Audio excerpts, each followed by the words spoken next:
Baik, Bismillahirrahmanirrahim. Assalamualaikum warahmatullahi wabarakatuh. Alhamdulillahirabbil alamin. Assalatu wassalamu ala asyrafil anbiya'i wal mursalin wa ala alihi wa sahbihi ajma'in amma ba'd. Perkenalkan, saya Nadia sebagai moderator kajian Sirah Nabawiyah malam ini yang diselenggarakan oleh Masjid Baitur Rahman PKU Muhammadiyah Seruang. Terima kasih kepada hadirin yang telah hadir tepat waktu. Ada dari Takmir Masjid Baitur Rahman, ada Om Hamid, Ustadz Hamid, ada Pak Muhadi, ada Eyang Hisham, dan Eyang Hayatun. Untuk memulai acara ini, demi kelancaran dan keberkahan majelis ilmu ini, marilah kita membaca basmalah bersama. Bismillahirrahmanirrahim. Sebelum materi berlangsung, saya ingatkan kepada hadirin guna mendengarkan dengan posisi paling ihsan, dan bagi yang ingin bertanya bisa langsung menuliskan di kolom chat. Baiklah, mari kita simak bersama episode malam ini yang berjudul Kesederhanaan Hidup Rasulullah. Selamat menyimak, dan kepada Ustadz Abdul, kami silakan.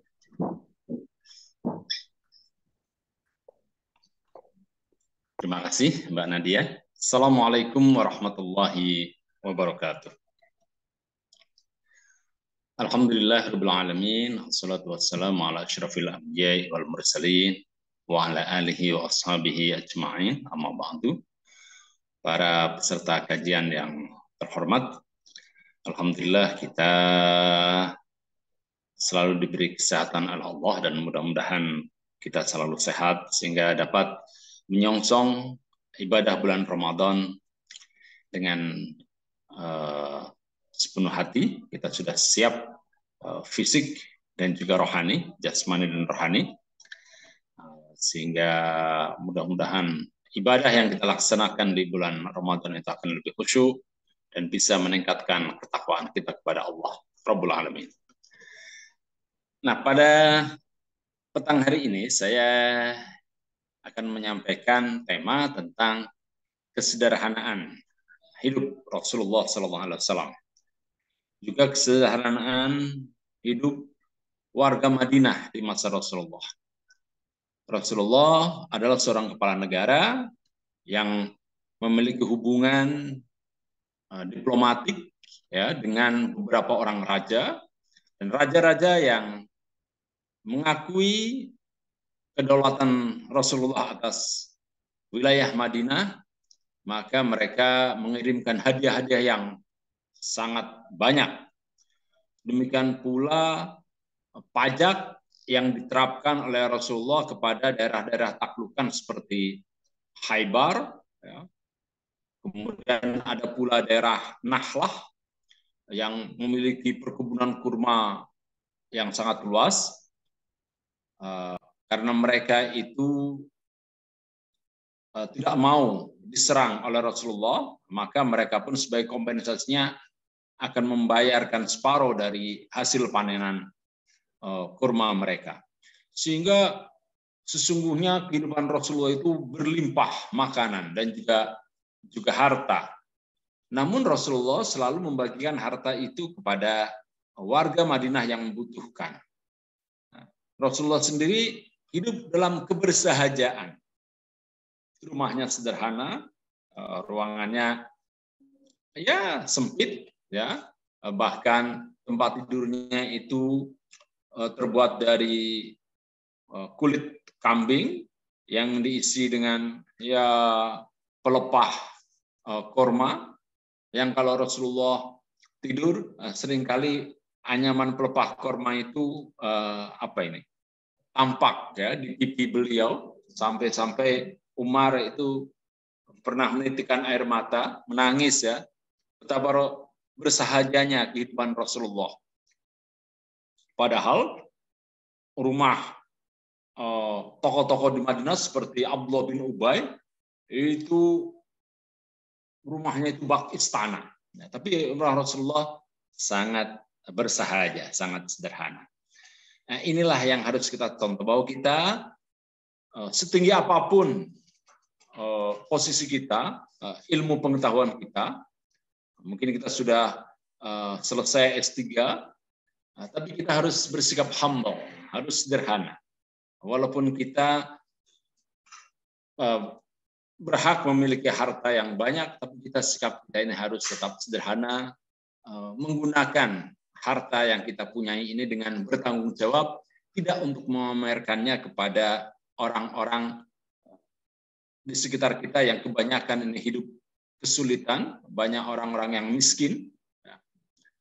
Nah, latar belakang dari mengapa saya sampaikan tema ini, karena kita lihat di media sosial dan juga pemberitaan betapa banyak orang-orang yang ternyata di negeri ini hidup dengan penuh kemewahan, mereka dan memamerkannya dengan penuh kebanggaan, sementara laporan berita 63%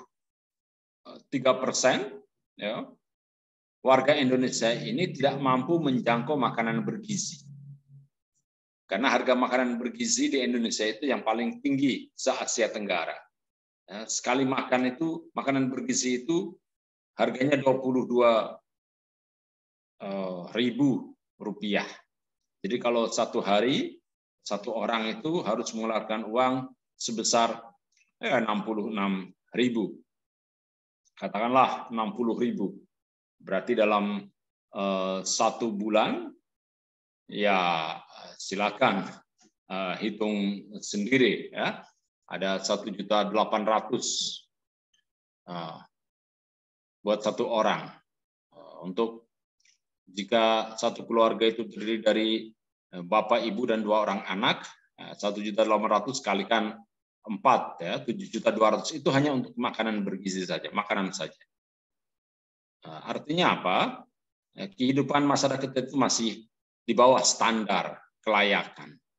Tapi lihat itu, orang-orang selalu memamerkan kekayaannya. Dan kalau mereka itu adalah pengusaha, ya, pedagang yang memang mendapatkan uang dengan hasil keringat sendiri, ya walaupun itu tetap tidak pantas, tapi ya bisalah kita maklum. Ini yang cenderung pamer itu justru orang-orang ASN, ya, aparatur sipil negara, PNS, anggota DPR, gitu kan, yang hidup mereka gajinya itu didapat dari pajak rakyat. Sementara rakyatnya ini justru miskin. Jadi rakyat yang orang miskin ini membiayai orang yang kaya di negeri ini. Na'udzubillah min dzalik, dan itu terjadi. Ya. Baik, saya akan share screen saja. Ya. Nah, inilah yang harus menjadi contoh baik kita, kehidupan Rasulullah. Ya. Wa aisha muqtasidin, kan? Hiduplah secara ya yang seimbang, kan? Jangan berlebihan.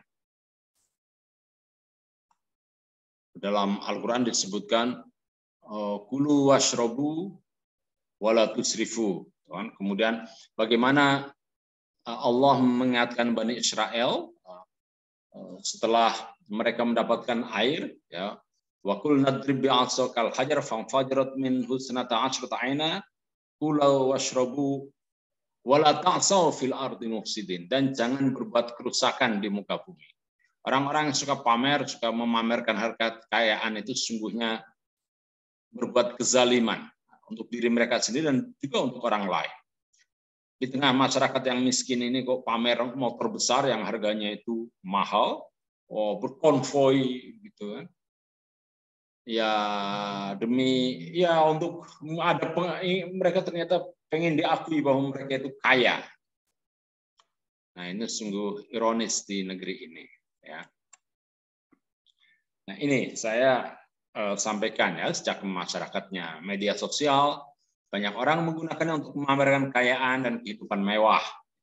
Ada yang memamerkan rumah mewah, koleksi mobil mahal, tas ada yang sampai harganya ratusan juta, bahkan tas itu untuk meletakkannya pun ada dingklik khusus, dan dingklik itu ya tentu saja tidak murah harganya. Jadi tas merek Hermes itu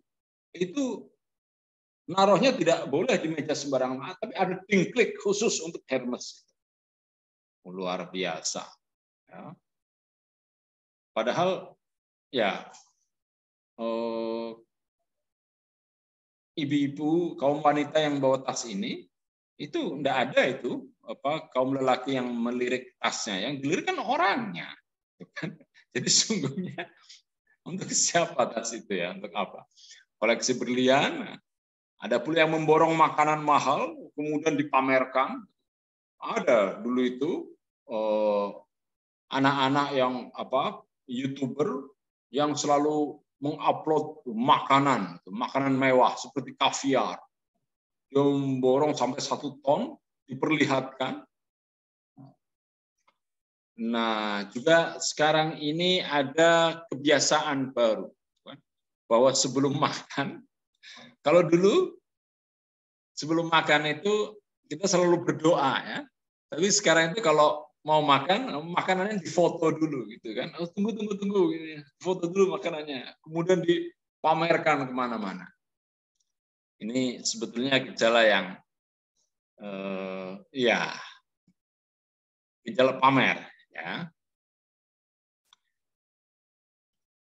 Nah, Rasulullah sendiri pernah bersabda ya, inna ahwafa ma akhafu alaikum asyirkul asghar. Qala wa masyirkul asghar ya Rasulullah? Qala arja.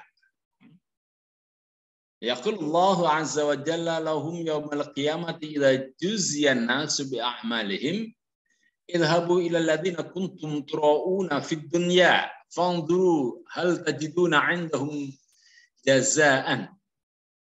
Sungguhnya sesuatu yang paling aku khawatirkan pada kalian adalah syirik kecil.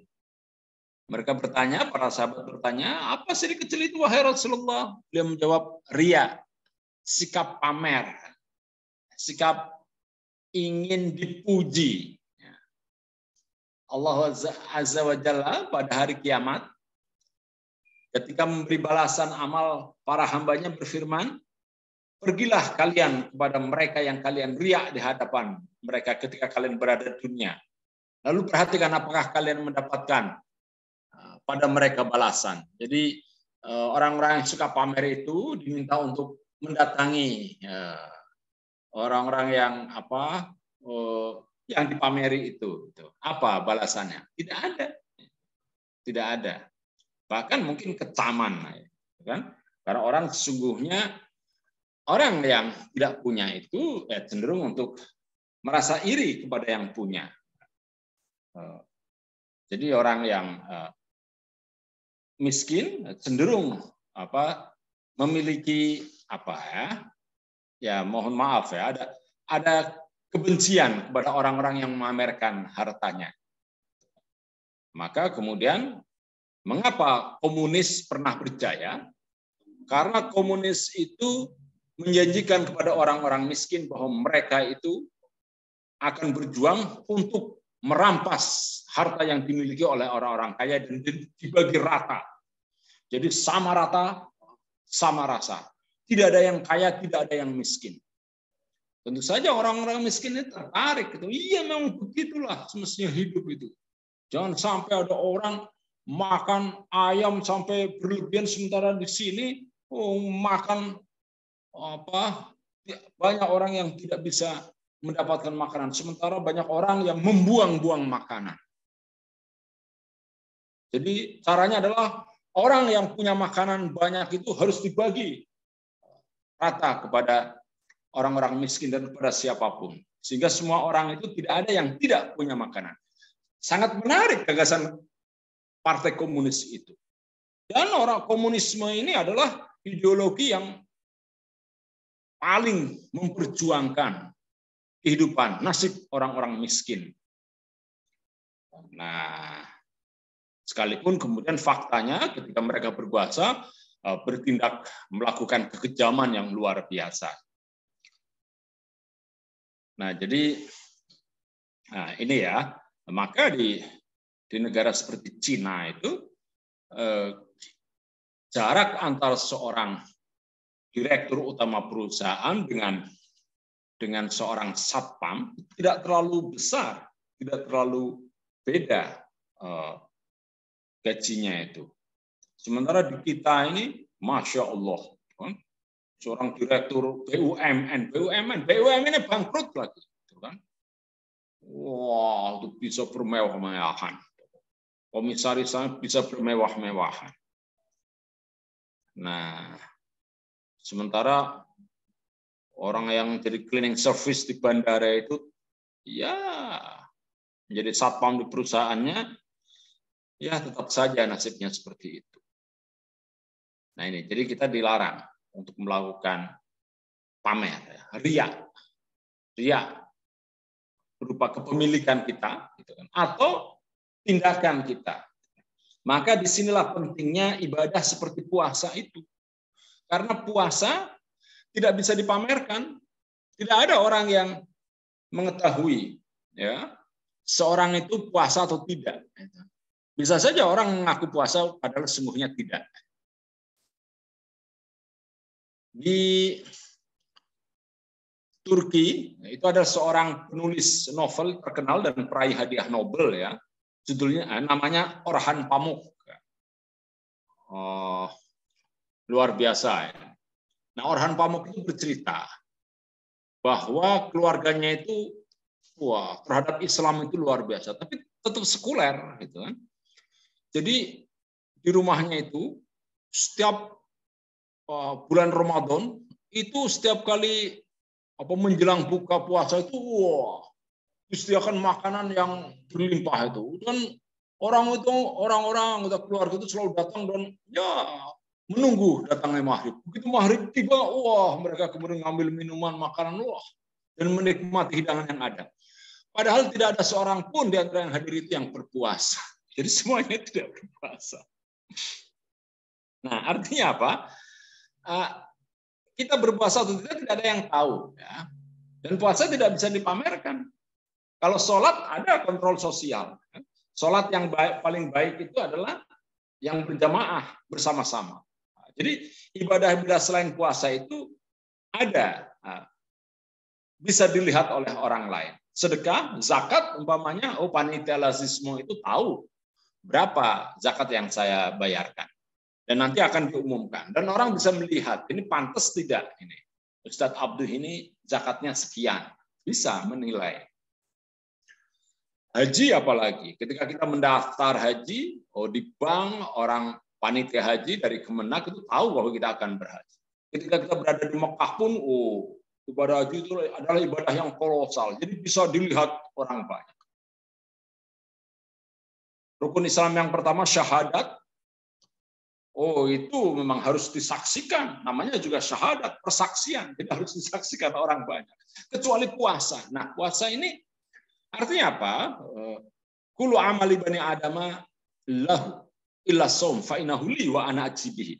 Dalam sebuah hadis qudsi Allah berfirman, semua perbuatan manusia adalah bagi diri mereka, kecuali puasa. Itu adalah bagiku, dan aku akan membalas pahala bagi pelakunya. Jadi kita semestinya, ya, menjadikan puasa ini salah satu cara agar kita itu tidak riya, ya. Karena puasa tidak bisa diriakan, tidak bisa dipamerkan. Jadi kita ini berbuat kebaikan itu bukan karena untuk dipuji orang, bukan karena untuk dilihat atasan kita, ya. Tapi karena Allah, kan? Anta abudallah ka'annaka tarahu, fa illam takun tarahu fa innahu yaraka. Kamu itu beribadah dengan membayangkan bahwa kamu itu melihat Allah. Kalaupun kamu tidak sampai bisa melihat Allah, maka yakinlah bahwa Allah melihatmu. Dan itulah yang namanya ihsan. Jadi ibadah puasanya melatih kita untuk bersikap ikhlas, ya, jujur, bahwa kita berbuat baik, ya, membuang sampah pada tempatnya itu bukan karena dilihat oleh guru atau dilihat oleh murid, ya. Taat kepada rambu lalu lintas itu bukan karena adanya polisi, ya. Kita tertib itu bukan karena karena pengen dipuji orang lain, tapi memang betul-betul lahir dari diri kita sendiri, memang lahir dari karakter kita. Oke, baik. Nah, untuk itu maka sesungguhnya kita ini harus mendahulukan kehidupan untuk masa yang akan datang, kehidupan akhirat, ya. Al-yaumul akhir, ya. Wabtaghi fima atakallahu daral akhirah wa la tansa nasibaka minad dunya. Jadi yang pertama cari kehidupan untuk akhirat, tapi jangan lupakan lo urusan duniamu.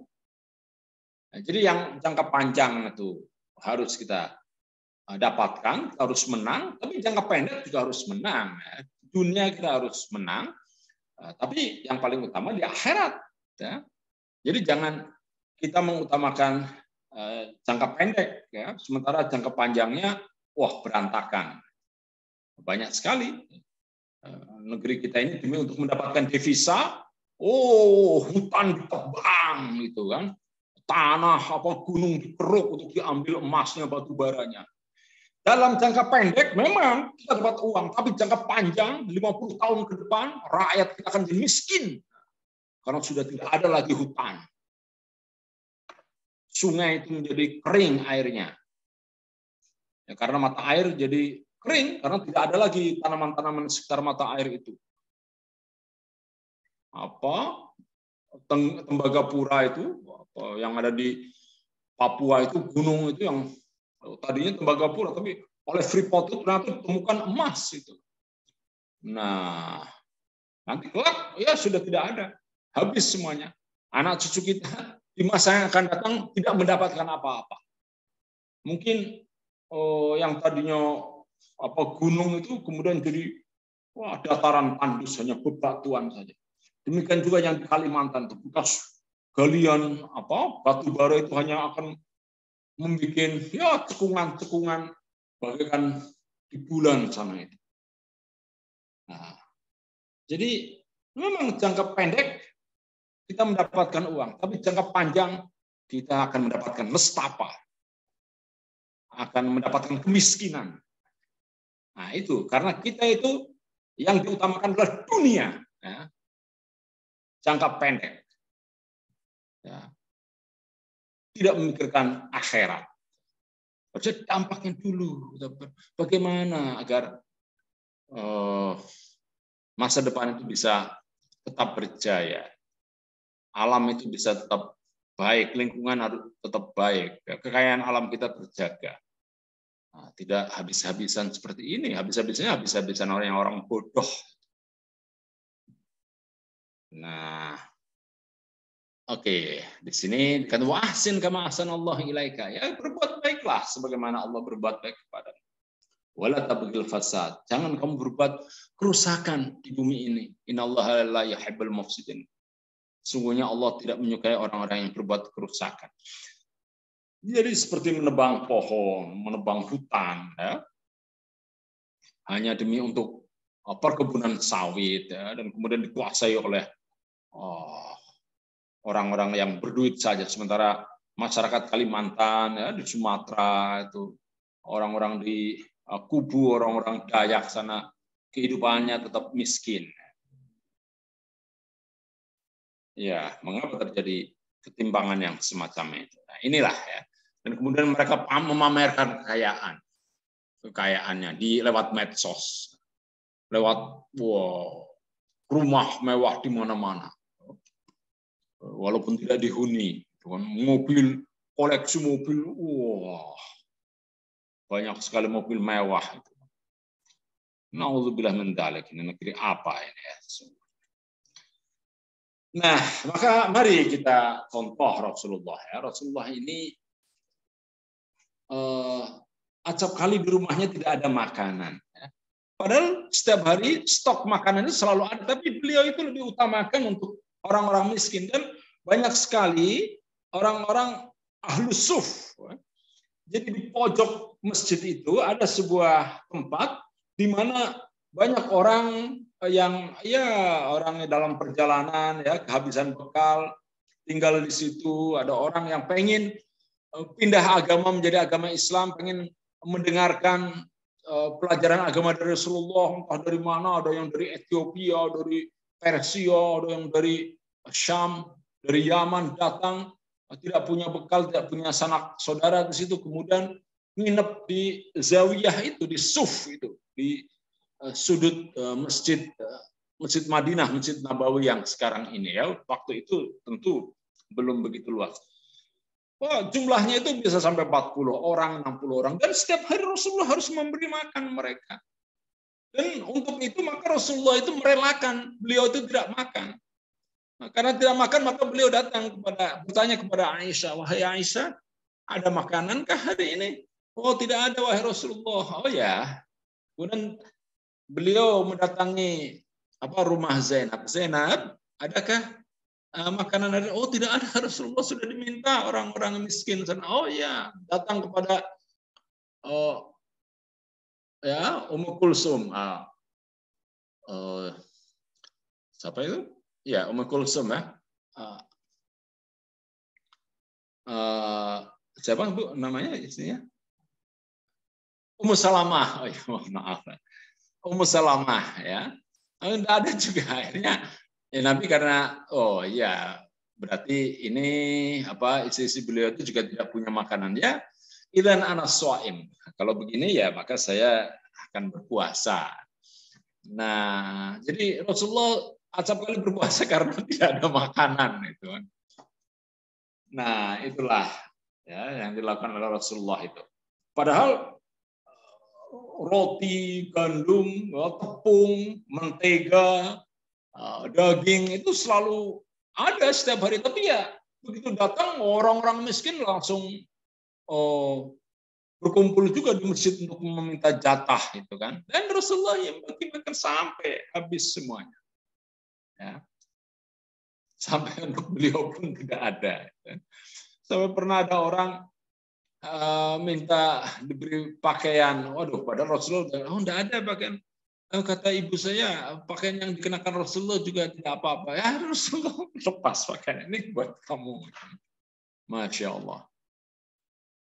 Nah, di bibir Rasulullah sering tampak bekas anyaman pelepah kurma ya, karena beliau itu tidurnya ya pakai tikar yang keras dari anyaman pelepah kurma itu. Dan rumah beliau itu sangat sempit ya, ukurannya ya satu ruangan. Nah, jadi yang sekarang menjadi kuburan beliau di Raudhah itu, tentu saja sekarang sudah diperlebar ya. Itu tadinya adalah kamar Aisyah, rumah beliau, rumah Aisyah juga. Tapi tidak selebar sekarang ini. Dan disitulah Rasulullah tinggal. Jadi ukurannya ya seperti 3 kali 4 ya. 3 meter kali 4 meter. Ya. Atau 4 meter kali 4 meter lah agar lebih luas. Ya, hanya itu saja. Kemudian ini pernah ya putri Rasulullah yang bernama Fatimah ini bersama suami yang bernama Ali ini merasa hidup mereka itu sangat keras ya, hidup mereka sangat keras sehingga mereka itu tidak mampu menanggung beban hidup. Fatimah putri Rasulullah loh. Fatimah putri Rasulullah itu sampai tangannya melepuh karena menggiling jagung itu kan, menggiling dan menumbuk jagung sampai tangannya itu melepuh. Dan suaminya Ali bin Abi Thalib ini sepupu Rasulullah ini dia itu kan jenderal dalam perang Badar. Ali ini termasuk pemimpin di garis depan ya, tapi dia itu untuk mendapatkan uang nafkah sehari-hari ya harus mengangkut air ya untuk dibawa dari sumur ke rumah orang atau pasar kayak gitu. Sampai punggungnya itu merasa sakit. Nah, mereka berdua kemudian sepakat, ayo kita minta kepada Bapak, pada Rasulullah untuk diberi seorang pembantu, gitu kan? Karena pembantu Rasul biasanya dari tawanan perang. Orang-orang yang tawanan perang yang mau menebus dirinya itu harus bekerja sebagai pembantu di rumah sahabat dan sebagainya. Nah, akhirnya Fatimah dan Ali datang kepada Rasulullah itu. Maksudnya ingin meminta agar diberi seorang pembantu. Tapi begitu sampai di hadapan Rasulullah, ada apa ini Ali, ada apa Fatimah, gimana Hasan dan Husain? Apa ya Hasan dan Husain sehat, lagi tidur. Oh ya, ada apa? Ternyata Fatimah dan Ali ini tidak kesampaian untuk menyampaikan hasratnya itu. Apa yang ingin disampaikan itu. Ya enggak apa-apa Bapak, kami hanya datang untuk melihat keadaan Bapak, ya semoga Bapak sehat karena beban hidup Bapak semakin berat dan persoalan umat juga semakin banyak. Tapi Rasulullah tahu, sebagai orang tua tahu, ini pasti anak saya ini lagi kesulitan ini, ingin ya akhirnya ya Rasulullah akhirnya datang kepada mereka. Kemudian ketika tahu persoalannya bahwa anaknya Fatimah itu membutuhkan seorang pembantu, Rasulullah akhirnya menjawab, oh wahai anakku Fatimah, ya kita memang tidak ya sudah digariskan bahwa kita ini tidak untuk hidup bersenang-senang. Kita harus selalu mendahulukan kepentingan orang lain. Maka saya tidak bisa memenuhi permintaan kamu, walaupun saya ini bapak kamu dan saya ini juga mengatur pembagian para tawanan perang itu. Kalau kamu mau bersabar, saya beri doa, bacalah subhanallah sebanyak 33 kali, kemudian alhamdulillah, bacalah terus 33 kali, dan Allahu Akbar 33 kali. Setiap kali sebelum tidur. Nah, coba.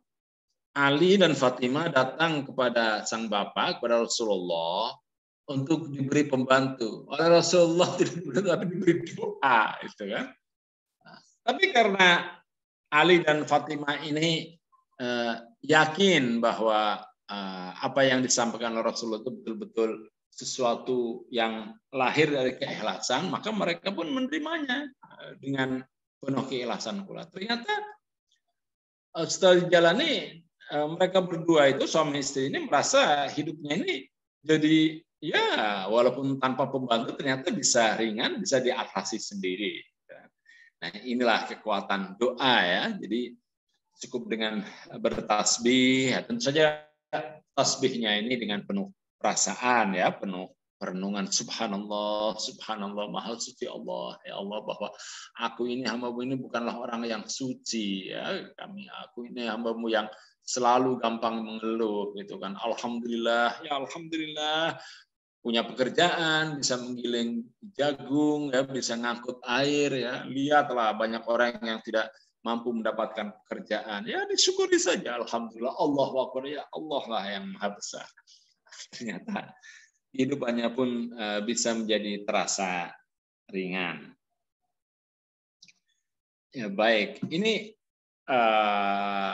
kisah nyata ya, Fatimah dalam kehidupan Rasulullah ya.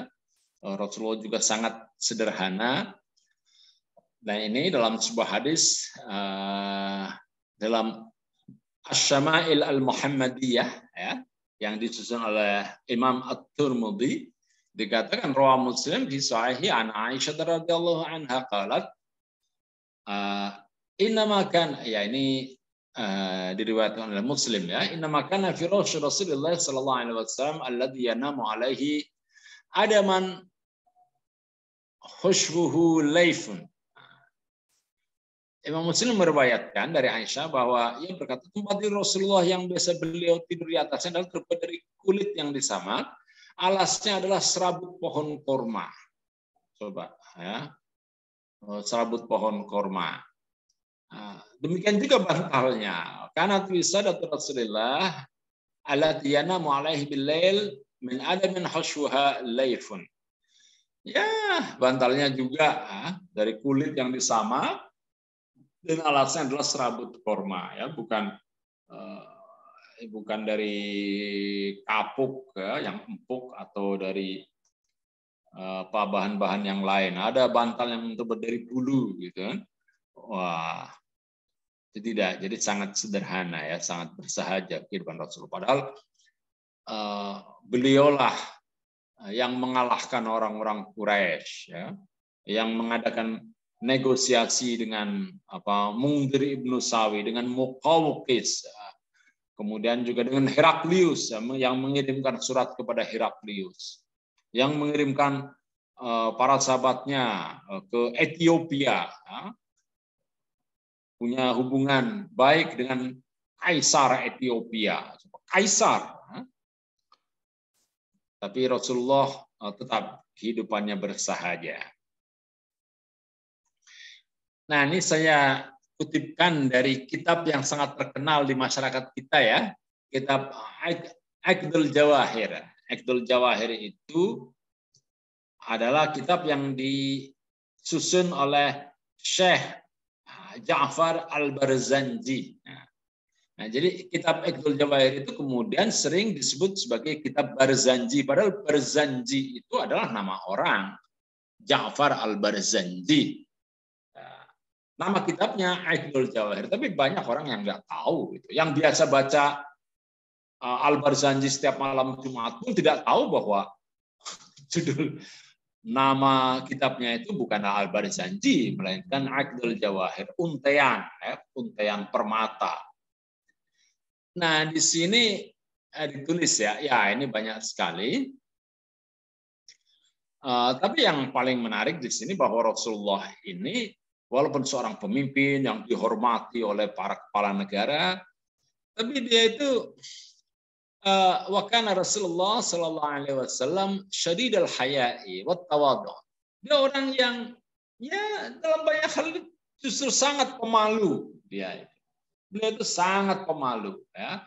Sangat tidak ingin orang lain itu kecewa. Jadi kalau ada orang datang kepada beliau kemudian mohon bantuan, mohon makanan, dan beliau tidak punya makanan, beliau itu malu kalau sampai orang ini pulang tidak membawa makanan. Maka sering beliau ajak ke rumah Fatimah. Fatimah, ada makanan enggak di rumahmu? Itu kan.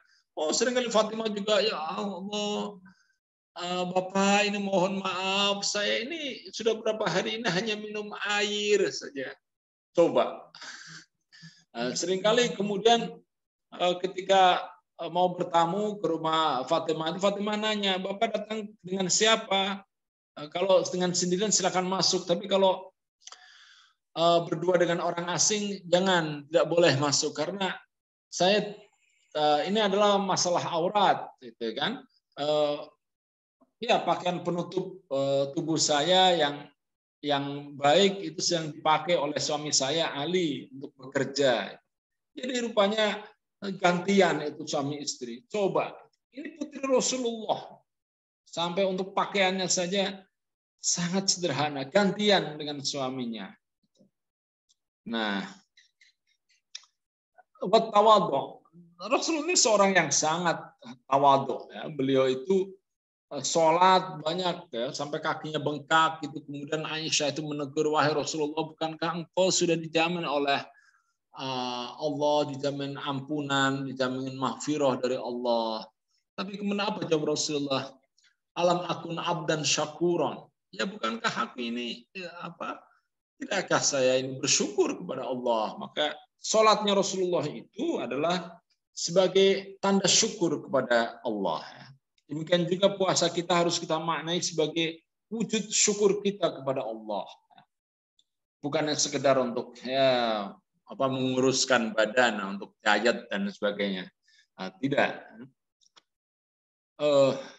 Mana tadi? Yakhsifuna lahu. Rasulullah ini ya kalau sepatunya itu bolong, beliau tambal sendiri. Kalau sandalnya itu rusak, beliau tambal sendiri itu. Beliau ya perbaiki solnya sendiri ya, beliau jahit, beliau lem gitu kan. Wa yarqa'u saubahu, menjahit menambal pakaiannya sendiri, wa yahlibu syatahu, dan memerah susu dari kambingnya ya. Wa yasiru fi hidmati ahli bisiratin sariyatin wa yuhibbul fuqara wal masakin. Rasulullah ini mencintai orang-orang fakir dan miskin. Wa yajlisu ma'ahum, sering duduk-duduk bersama mereka. Wa ya'udu mardahum, menengok jika ada di antara orang miskin itu ada yang sakit. Wa yushayyi'u janaizahum, kemudian selalu datang bertakziah saat mereka itu ada anggota keluarga mereka yang meninggal ya. Wala yahqiru faqiran adaqa'ahul faqru wa ashwah. Dia tidak pernah memandang rendah orang yang fakir, orang-orang yang miskin. Dan seringkali Rasulullah bukan hanya duduk-duduk bersama mereka, tapi juga memecahkan persoalan mereka. Kalau mereka tidak punya pekerjaan, Rasulullah mendatangi sahabatnya yang kaya, kemudian untuk memberikan pekerjaan kepada orang yang tidak punya pekerjaan itu. Selalu memberikan jalan keluar. Nah, ya, di sini juga disebutkan ya bahwa Rasulullah ini selalu menyapa. Beliau setiap kali bertemu dengan seseorang, Rasulullah itu yang pertama kali menyapa. Walaupun kepada orang yang lebih muda. Nah, ini luar biasa ya. Sementara kita kan enggak, pengennya disapa orang itu kan. Rasulullah lah yang terlebih dahulu menyapa, menyalami orang lain. Karena ada orang yang aneh ya. Setiap kali ketemu itu tidak mau mengucapkan assalamualaikum duluan. Nah, nunggu gitu kan. Setelah dia bilang assalamualaikum, jadi seolah-olah nggak lihat. Walaupun di jalan yang sempit, dia selalu jalan kalau jalan itu selalu seolah melihat ke atas. Nah, baru ketika dulu assalamualaikum, baru dia jawab waalaikumsalam. Dan tidak pernah dia itu mengawali untuk menyapa kita. Wah, luar biasa. Jika ingat ini jadi ingin tertawa ya. Jadi aneh. Nah, kita lihat ya kesederhanaan tokoh-tokoh Muhammadiyah ini. Nah, di sini ya kita contoh ya. Ya, tadi Rasulullah ya, kehidupan Rasulullah. Sekarang kehidupan orang-orang yang ada di lingkungan kita. Pak AR umpamanya. Pak AR orang yang sangat sederhana ya. Ya, beliau bisa hidup dari uang pensiunan dan juga ya ada sebagian rumahnya yang dibikin kos-kosan untuk mahasiswa ya, padahal mahasiswa itu ada yang ya bayarannya tepat itu setiap awal bulan, ada juga yang terlambat dan banyak pula yang nunggak kayak gitu kan. Dan ketika menjadi ketua umum pimpinan pusat Muhammadiyah, ini Pak AR ini sangat dekat dengan Pak Harto, Presiden Indonesia, dan Pak Harto itu seorang yang sangat berkuasa pada waktu itu. Kalau umpamanya Pak AR minta, Pak Harto tolong saya diberi mobil nih Muhammadiyah, bukan untuk saya tapi untuk Muhammadiyah. Oh, Pak Harto pasti ngasih, tapi tidak pernah, tidak mau itu kan. Pak AR tidak mau menerima, tidak pernah minta. Tetap kemana-mana pakai motor tua, motor bebek, itu kan pernah jatuh itu Pak AR itu, dan dimuat di surat kabar kedaulatan rakyat itu kan. Wah, masa ketua umum pimpinan pusat Muhammadiyah jatuh dari motor tua, motor bebek tua. Kemana-mana untuk ceramah, pengajian, ya. Dan yang hadir banyak sekali gitu, dan mereka merasa nyaman ya saat Pak AR menyampaikan ceramah keagamaan. Dan nah ini jualan bensin eceran, ada yang mengatakan bahwa yang jualan itu adalah tetangganya ya, tapi ya karena tetangganya itu seringkali mungkin ya nunggu lama tidak ada pembeli, akhirnya tetangganya itu pergi. Nah begitu ada pembeli, tetangganya sudah nggak ada, ini Pak AR lah yang melayani penjualan bensin itu ya. Jadi orang melihat seolah-olah Pak AR yang jualan bensin di depan rumahnya, dan kebetulan letaknya ya di depan rumahnya yang sekarang menjadi kantor pimpinan pusat Muhammadiyah di Jalan Ciklik Tiro itu. Nah, akhirnya diwakafkan untuk Muhammadiyah. Wah, luar biasa ini. Sangat sederhana orangnya ya. Beliau pernah ketika menunggu tamu ya, tamu dari Sulawesi, Nah, ada tamu itu mungkin tidak begitu mengenal Pak AR ya. Dikiranya Pak AR itu porter itu apa? Kuli yang membawa. Jadi ketika di bandara itu tamunya itu istrinya sang tamu itu bilang, Pak, ini tolong, ini koper saya. Oh iya, iya. Setelah tahu bahwa itu adalah Pak HR, orang itu, oh itu minta maaf. Tapi Pak HR bilang, oh enggak apa-apa, saya ini tuan rumah, oh ya, saya namanya juga menghormati tamu gitu. Tapi Pak HR itu sangat sederhana dan tidak komplain, dan dia melakukannya dengan sangat happy. Beliau itu sangat humble ya, sangat sederhana. Nah, Pak Safi Ma'arif ya, di Jogja kemana-mana bersepeda gitu kan. Pernah di kantor Menteng 62 itu udah bulan puasa, beliau ya setelah rapat gitu kan, tiba-tiba beliau datang pakai ya, kijang dari ya kijang pimpinan pusat sambil bawa bungkusan nasi kapau itu. Loh, untuk apa itu? Ya untuk nanti sahur nanti. Masya Allah. Padahal beliau sebagai ketua umum pimpinan pusat Muhammadiyah saat itu bisa saja kan minta kepala kantor untuk menyiapkan sahur yang layak kayak itu. Bisa saja, tapi dia tidak. Kantong kresek gitu, kantong plastik gitu kan, cuma satu. Yang kemudian almarhum Malik Fajar mengatakan, wah ini ketua umum PP kok seperti ini, nanti pengganti Pak Syafi'i akan berat ini, gitu kan, untuk meniru kesederhanaan Pak Syafi'i Ma'arif. Dan ketika menjadi ketua DPA, Dewan Pertimbangan Agung, ya, dewan yang untuk menasehati presiden itu DPA itu acap kali naik bajai Pak Syafi'i ini. Jadi wah sangat sederhana. Padahal yang lain itu pakai Mercedes, ya, pakai BMW, ada juga pakai Jeep, wah, yang mahal itu. Tapi Pak Syafi'i cukup naik bajai itu. Pak Amin juga ini, beliau itu acap kali menyapa terlebih dahulu, bahkan kepada yang lebih muda ya. Ya saya mengalami sendiri ya ketika dalam sebuah acara musda, pembukaan musda di Kota Tegal. Kebetulan Pak Amin yang hadir ya karena saya termasuk panitia mondar mandir sana kemari, Pak Amin rupanya memperhatikan. Jadi ketika Pak Amin hendak ya pamitan, hendak meninggalkan Tegal, kebetulan dia itu lewat teman saya, langsung dia itu menyapa, Mas, saya pamit dulu ya Mas.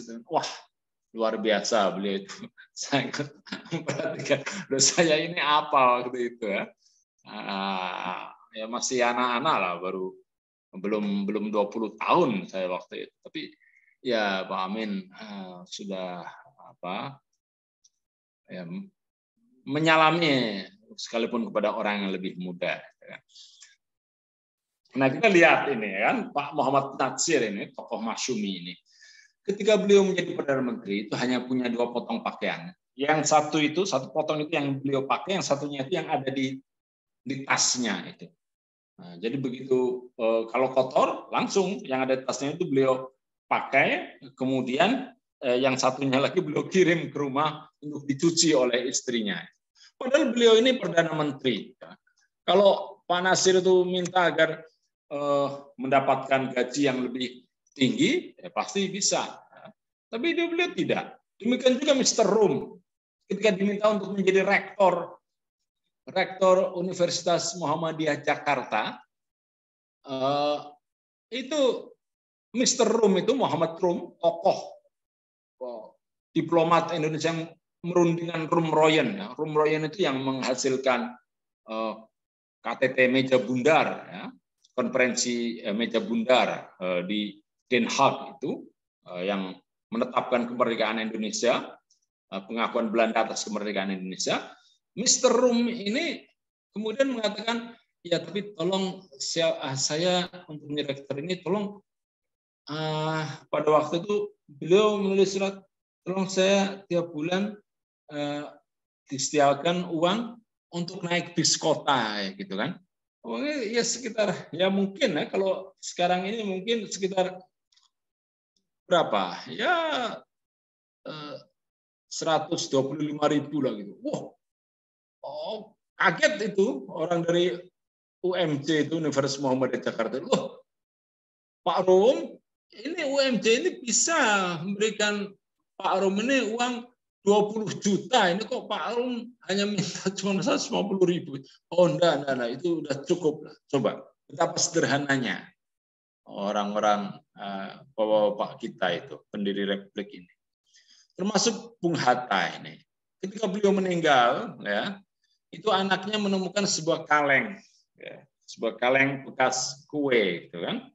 Ketika dibuka, ada catatan keuangan itu. Oh, rupanya itu jumlah uang yang ada di kaleng itu, yang tadinya itu ya hendak dibelikan untuk membeli sepatu Beli. Karena mungkin Pak Hatta itu ingin sekali punya sepatu yang agak baik, ya, sepatu Beli. Ya, kayak seperti sepatu saya itu. Jadi saya belinya second, ya.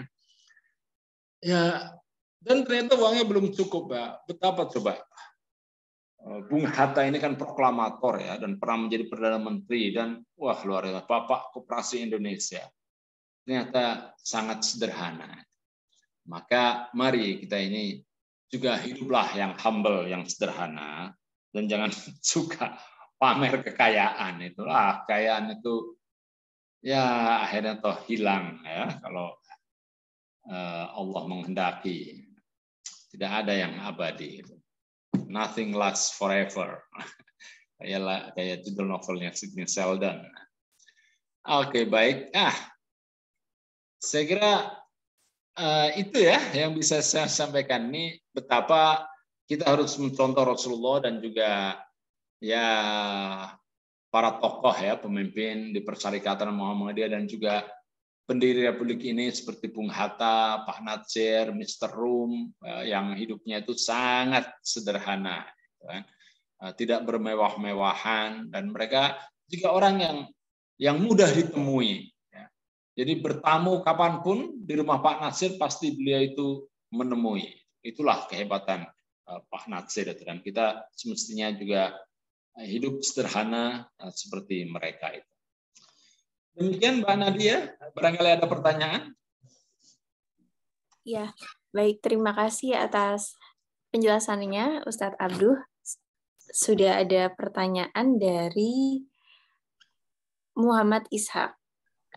Dari Bapak Muhammad Ishak, Assalamualaikum. Dalam surat Al-Furqan 67 disebutkan kita tidak boleh berlebihan, tapi juga tidak boleh pelit.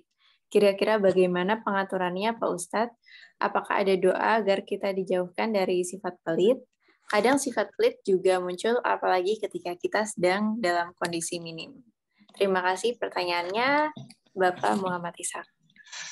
Mungkin bisa langsung dijawab. Ya, terima kasih Pak Ishak. Ini Pak Ishak ini yang juragan batik, ya. Ya, luar biasa ini. Begini Pak Ishak, ya. Itu ya memang dalam hidup kita kan harus seimbang, ya. Jangan kita itu kemudian karena ingin beramal, terus jor-joran begitu saja, padahal kita juga punya tanggungan kan untuk diri kita, untuk istri, untuk keluarga, untuk anak-anak, ya, untuk kerabat, ya. Kita harus kemudian juga untuk hari esok, siapa tahu kita besok akan sakit. Nah, jadi ya kita harus pikirkan juga untuk diri kita. Tapi jangan hanya memikirkan diri kita sendiri, ya, kita juga harus pikir untuk kepentingan umum juga, untuk menolong sesama. Jadi seperti itulah. Jadi harus seimbang. Walam yusrifu walam yaqturu wa kana baina dzalika qawama, ya. Wala tubadzir tabdziran, ya. Innal mubadzirina kanu ahwana syayatin, itu kan. Jadi ya harus seimbang, ya. Wala taj'al yadaka maghlulatan ila unuqika wala tabsutha kullal basti fataq'uda maluman mahsura. Jangan kamu meletakkan tanganmu pada lehermu, ya, pada tengkukmu, itu kan.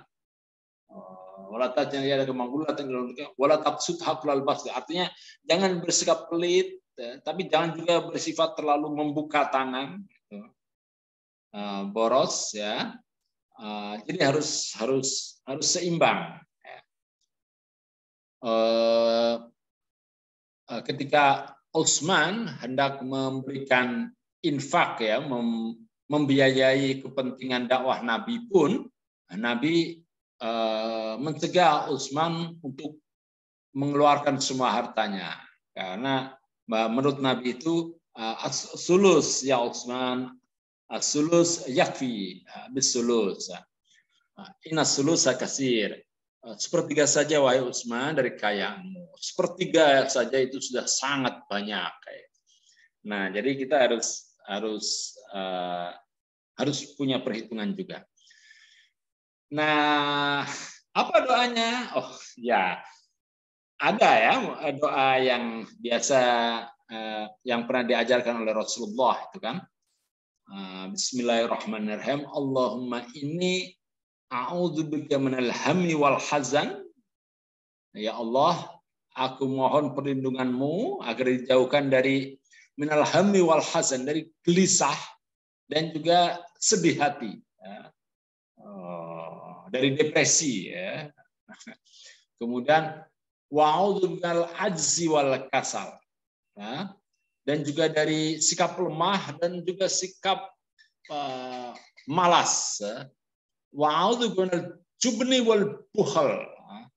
Dan dari sikap pengecut dan dari sikap pelit. Nah itu al-bukhal, bakhil. Itu kan. Orang bakhil itu kan Masya Allah, itu amit-amit lah. Gitu kan. Jangan sampai kita punya teman bakhil. Gitu kan. Wah, jangan-jangan mampir ke warung, beli bakso, 4 mangkok dimakan sendiri. Orang kan ditawani. Wah. Kemudian ya itu kan a'udzuka min ghalabati daini wa qahrir rijal, ya, agar kita ini dijauhkan dari terbelit hutang dan juga dari penguasaan orang lain ya, dari penindasan orang lain. Nah, ya ketika kita sedang sulit ya kalau kita memang sedang berkehendak untuk ketika ada sahabat kita yang membutuhkan bantuan dan tapi kita juga sedang butuh uang itu juga, maka kita sampaikan wa kullahum qawlan maysura ya. Jadi jadi ketika ibtigha rahmatin min rabbik itu kan, ketika kamu mengharapkan bahwa ya ini uang ini sedang saya butuhkan ini, maka faqul lahum qawlan maysura, ya disampaikan saja, dijelaskan. Iya nyong duit gitu, tapi nyong lagi butuh duit gitu kan. Jadi ya pengapurane nyong durung bisa nulung priben ya. Jadi ya insya Allah kalau kita terbuka orang itu juga akan paham lah. Demikian Mbak Nadia. Terima kasih Pak Ishak ya. Ya, baik, terima kasih. Selanjutnya pertanyaan dari Om Iba Hisham, mungkin bisa dinyalakan mikrofonnya. Silakan Mas Iba. Oh ya, terima kasih. Ini bukan pertanyaan ya, cuma pengen menanggapi saja dan menambah sedikit. Saya sebagai pengamat media sosial memang melihat di akhir-akhir ini orang berlomba untuk memamerkan apa yang ada di dirinya ya, pencapaiannya ya, atau yang disebut dengan flexing ya. Dan yang lebih parah lagi kadang-kadang orang menunjukkan sesuatu yang sebetulnya bukan punya dia gitu kan. Kasus yang menarik adalah ketika seseorang waktu itu ada seorang pegawai rendahan gitu ya, bisa saja misalnya cleaning service atau apa, kemudian dia makan McD dan dia memamerkan di media sosial. Semua orang pada berkomen bahwa jangan membuli karena dia susah banget untuk mendapatkan McD dan memakan itu dan kemudian menyiarkannya. Tapi sebetulnya ada seorang psikolog yang bilang bahwa sebetulnya memamerkan itu tidak hanya buat orang kaya, bahkan orang miskin dan orang susah pun akan memamerkannya gitu loh, dengan cara yang berbeda-beda seperti itu. Nah, kemudian juga terakhir ada sebuah film Korea yang sangat terkenal, namanya The Glory. Ketika dalam film itu diceritakan tentang kasus pembulian, ya, pembulian di masa-masa remaja di sekolah, dan itu terjadi di orang-orang yang kaya gitu. Jadi ternyata orang yang merasa berkuasa, orang yang merasa kaya itu akan mempunyai aura lebih, ya, dalam tanda kutip, sehingga dia bisa mampu untuk membuli orang lain. Kasus ini juga sama dengan yang terjadi di Tangerang kemarin, ya, di mana seorang anak yang merasa kaya, bapaknya mampu, dia dengan bebas untuk menyiksa orang lain. Dan ada kutipan kata yang menarik dari film The Glory dari Korea itu adalah ketika salah satu anak yang dibully itu terpojok, kemudian yang membuli tanya, kok kamu sekarang kayaknya masih berani sama saya gitu kan? Dia bilang, saya tidak takut sama kamu, tapi saya takut dengan uang kamu. Jadi seseorang dengan atribut uang itu bisa menjadikan semuanya itu berubah, karena dia bisa membayar hukum, dia bisa membayar polisi, dia bisa membayar kuli atau siapapun untuk mewujudkan keinginannya seperti itu. Jadi memang saya setuju sekali dengan materi kali ini bahwa marilah kita hidup sederhana, hidup yang apa adanya, yang seperti Rasulullah ajarkan. Kita cukup untuk membeli karena kebutuhan, bukan membeli karena keinginan. Dan terakhir, saya ingin menyampaikan kutipan dari Jalaluddin Rumi, ya. Hindari ketenaran dan sikap menonjolkan diri, pertahankan kesederhanaan dan rindukan ketiadaan. Oh merak, celakalah dirimu, kesana kemari memamerkan keindahan belum. Oke, terima kasih. Assalamualaikum warahmatullahi wabarakatuh. Waalaikumsalam warahmatullahi wabarakatuh. Wah, terima kasih Mas Iba. Itu syair dari Rumi, ya, bagus sekali. Ya ternyata bukan sikap untuk pamer itu memang bukan hanya monopoli orang-orang yang kaya, orang-orang yang punya, orang-orang yang nggak punya uang pun ya pengen menunjukkan bahwa dia itu ya flexing, ya, menunjukkan bahwa dia itu pengen diakui bahwa dia itu punya uang, padahal sesungguhnya tidak punya uang. Ya.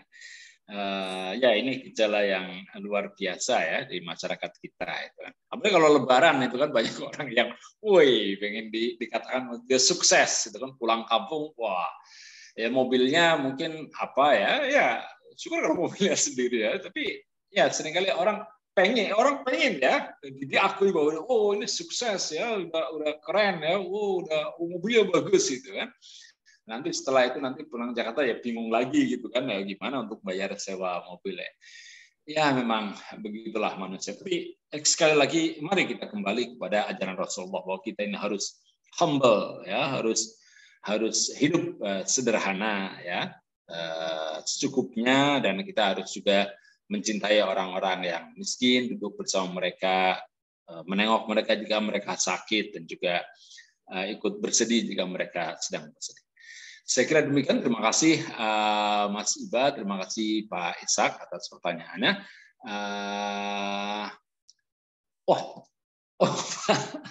Mas Setia Irianto, wah ternyata masuk juga ini, ya. Oke. Ya, gimana ini? Nadia, coba tolong dibaca itu. Apa Nadia? Iya, terima kasih pertanyaannya Pak Irianto. Fenomena saat ini yang muncul pada sebagian pimpinan persyarikatan atau mubalik adalah justru cenderung bertolak belakang dengan sikap sederhana dengan dalih diperlukan kewibawaan dengan penampilan yang harus lebih oke dan keren, bahkan saat diundang untuk suatu kegiatan atau pengajian dan lain-lain, merasa kurang dari honor atau uang transport dan lain-lain yang diterima dari panitia, bahkan bisa minta tambahan kepada panitia atau pengundang.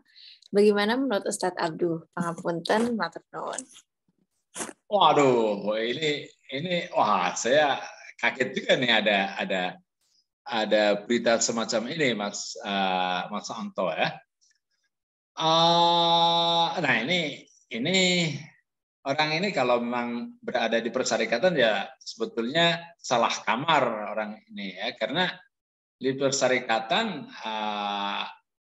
kita masuk di persyarikatan itu berarti harus sudah sejak awal itu harus sudah siap bahwa kita ini akan tobok gitu kan, akan al-yadul ulia, menjadi orang yang tangannya di atas, tidak tangan di bawah.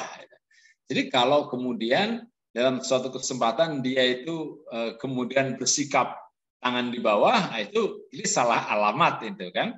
Mungkin bukan di sini, mungkin di parpol atau di apa itu kan, bukan di Muhammadiyah itu. Nah jadi ini sangat disayangkan ya, karena tentu saja panitia itu ya ada juga sih panitia yang kadang-kadang ya ini ada yang diundang ini dari jauh, tapi ternyata sekedar uang transportnya tidak mencukupi. Tapi ya mungkin panitia mau betul-betul tidak punya uang, mungkin uang sudah habis untuk beli selek ya, untuk para hadirin untuk bikin dekorasi dan lain sebagainya, untuk nyewa sound system. Nah, jadi kita harus humble, artinya ya kadang-kadang panitia tidak memberi, ada cuma hanya ucapan terima kasih pun kita harus siap, karena kita ini bukan organisasi profit ya, kita ini organisasi dakwah, jadi harus siap. Maka kalau ada seorang mubalik yang kemudian kok minta tambahan itu nuwun sewu, ini saru ini Mas Anto gitu kan, saru betul itu kan, ini bisa menular ini su'ul khuluqi yu'di ya, jadi kelakuan yang tidak baik itu acap kali menular. Saya khawatir ini kalau menular terlalu banyak ini ya. Dan ya memang ada, kalau di amal usaha mungkin bisa ya punya BMW, rektor memakai BMW untuk ya ketemu dengan menteri, itu saya kira tidak masalah ya, bukan berarti dia itu bermewah-mewahan. Tapi kalau untuk kemudian datang ke ranting ya pakailah, rektor ya Pak Rektor Universitas besar, pakailah Innova, itu sudah cukup lah, Avanza ya Innova lah, jangan pakai BMW yang mewah gitu kan. Jadi likulli maqalin maqamun wa likulli maqamin maqalun. Nah, jadi ada tempatnya ya, di manapun ada konteks dan tempat. Terima kasih Mas Santo, saya kira gitu. Saya juga surprise nih informasinya. Terima kasih Mas Santo. Baik Mbak Nadia, kita akhiri ya, sudah lebih dari pukul 8:30 nih, lebih 7 menit. Kita akhiri dengan berdoa bersama-sama. Mudah-mudahan kita senantiasa diberi keberkahan dari Allah, diberi jasmani yang sehat, sehingga kita bisa beribadah dan beramal soleh dengan sebaik-baiknya. Bismillahirrahmanirrahim. Alhamdulillahirabbil alamin. Allahumma shalli ala Muhammad wa ala alihi wa ashabihi ajmain. Allahumma inna nas'aluka salamatan fid din wa afiyatan fil jasad wa ziyaratan fil ilmi wa barakatan fil rizqi wa taubatan qabla al maut wa rahatan dal maut. Hawwin alaina fi sakaratil maut wa najata minan nar wal afwa indal hisab. Rabbana atina fid dunya hasanah wa fil akhirati hasanah wa qina adzabannar walhamdulillahirabbil alamin. Wassalamualaikum warahmatullahi wabarakatuh. Waalaikumsalam warahmatullahi wabarakatuh. Alhamdulillah atas kelancaran kajian malam ini yang berisi penjelasan yang mencerahkan dan pertanyaan-pertanyaan yang menarik. Semoga dapat meningkatkan ketakwaan dan kecintaan kita kepada Rasulullah. Baik, jazakumullah khairan katsiran atas penjelasan Ustadz Abdu dan kehadiran hadirin. Wassalamualaikum warahmatullahi wabarakatuh. Waalaikumsalam warahmatullahi wabarakatuh. Terima kasih.